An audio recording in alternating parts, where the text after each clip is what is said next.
Here is a fact the most successful advertising campaign in history spent a century making you forget.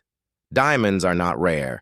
They are one of the more common gemstones on Earth, with enough sitting in vaults right now to wring the finger of everyone who will ever get engaged, with plenty to spare.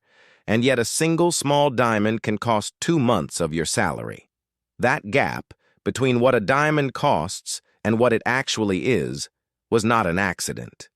It was built deliberately by one company. Sinister business, bankrupt empire.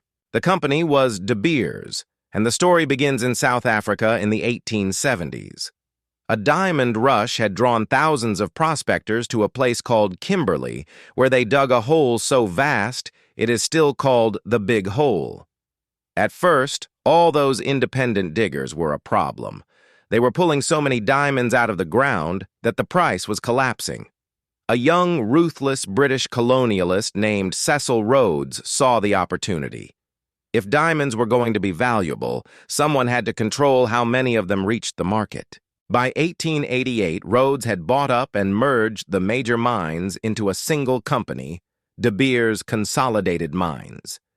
His insight was simple and total. Do not sell diamonds based on how many you can dig up. Sell only as many as the market will buy at a high price and lock the rest away. Control the supply, and you control the price. Within a few decades, De Beers controlled an estimated 90% of the world's rough diamond trade. It was, in every meaningful sense, a monopoly, a cartel. Control of De Beers passed to a financier named Ernest Oppenheimer, whose family would run the empire for generations. They refined Rhodes's machine into something extraordinarily disciplined, a single channel through which almost all the world's diamonds had to flow. A handful of hand-picked buyers, called sightholders, were summoned to London to buy sealed boxes of diamonds at prices De Beers set, on terms De Beers dictated. You did not negotiate. You took the box, or you were never invited back. But controlling supply only solves half the problem. You also need demand. And in the 1930s, demand for diamonds was actually falling. In the wake of the Great Depression, diamond prices sagged.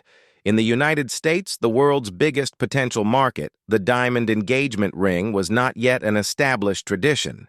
Many couples did not buy one at all.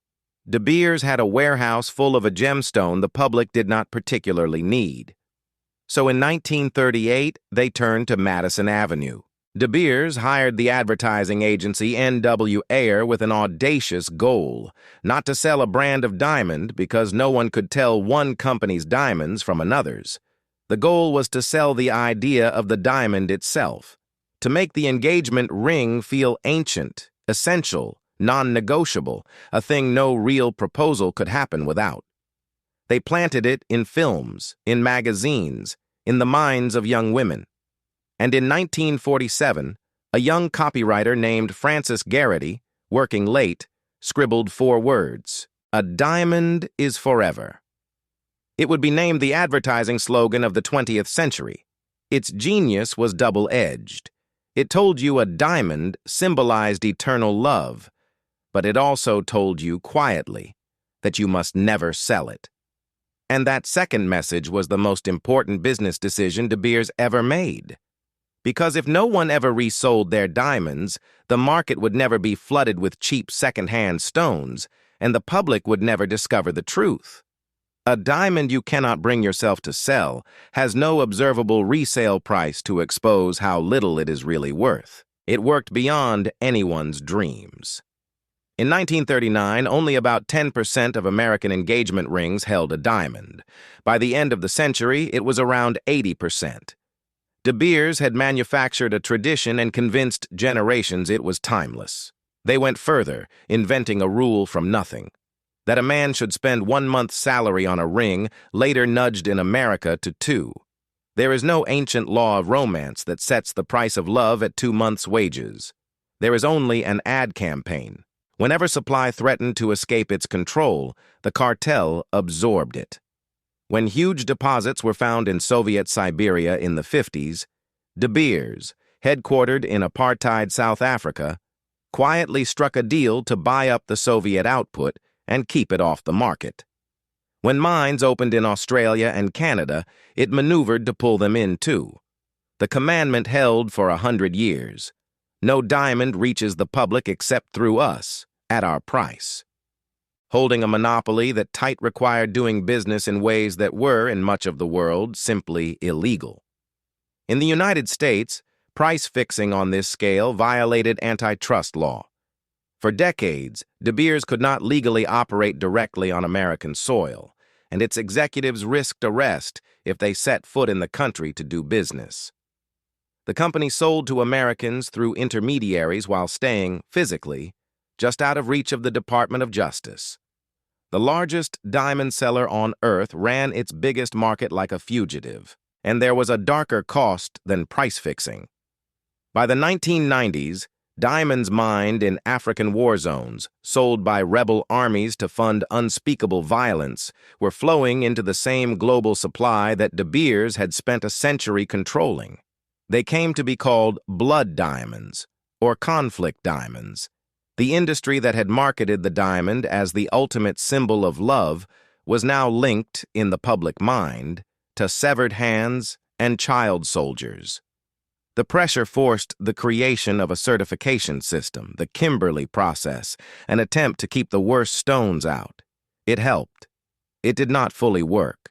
The law finally caught up, slowly. In 2004, De Beers pleaded guilty in the United States to a decades-old price-fixing charge and paid a settlement of around $295 million, clearing the way to finally operate openly in America. By then, though, the real threat to the cartel was not the courts.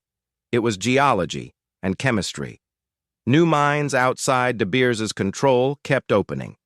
And in a laboratory, scientists had learned to grow a diamond. A lab-grown diamond is not a fake. It is a real diamond, chemically identical to a mined one, indistinguishable without specialized equipment. It was simply grown in a machine in weeks, instead of dug from the earth, at a fraction of the price. Lab diamonds did exactly what De Beers had always feared a flood of cheap stones would do. They made the gap visible. If a real diamond can be made cheaply and endlessly, then it was never scarce and never worth what you paid. The whole spell depended on no one seeing that. De Beers's grip cracked. Its share of the world's rough diamond market fell from roughly 90% at its peak to somewhere around a third. In a final irony, the company that had spent a century insisting that only mined diamonds were real launched its own line of cheap lab-grown stones, then later wavered on even that, as it tried to defend the very scarcity myth it was now undercutting. The cartel that had controlled the most romantic object on Earth was reduced to fighting a price war against a machine. The diamond on the ring is still beautiful, still meaningful, still worn with love. None of that is fake. What was manufactured was the price, the scarcity, and the rule that you must spend a fortune to prove devotion. De Beers took something abundant, locked most of it in a vault, wrote 4 words, and convinced the world a common stone was priceless and eternal. It may be the single most successful act of inventing value from nothing in the history of business. And for 100 years, almost nobody noticed the trick. Bankrupt empire, sinister business, the dark side of business. Subscribe.